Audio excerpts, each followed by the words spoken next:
বনি ইসরাইলে এক বদমাশ ছিল, যার নাম ছিল কিফিল। কি কিফিল? কিফিল বদমাশ ছিল। সে প্রতি রাত্রে জিনার পিছনে বর্তমান টাকায় 50 থেকে 60 লক্ষ টাকা খরচ করত। আর এটা তার নিশা ছিল। আল্লাহ তাকে এত টাকা দিছিলেন যে পাহাড় পর্যন্ত তার টাকার সামনে হার মানত। একদিন এক মেয়েকে নিয়ে আসছে, তো কামরার ভিতরে ঢুকায় বলতেছে, আমি প্রস্তুতি নিয়ে আসতেছি।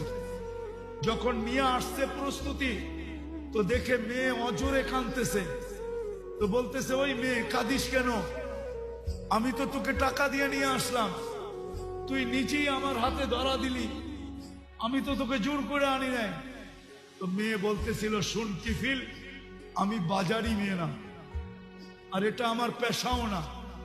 যে কোনো বিপদের কারণে আমি তোর হাতে ধরা দিতে বাধ্য হয়েছি। কিন্তু কাঁদি কেন জানিস? কালকে এই চেহারাটা আল্লাহকে কি করে দেখাবো।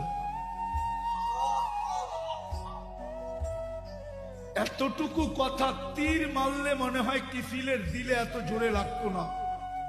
এতটুকু কথা এত জোরে লাগছে, কিফিল একটা চিৎকার দিয়ে মাটিতে পড়ে গেছে। বলছে,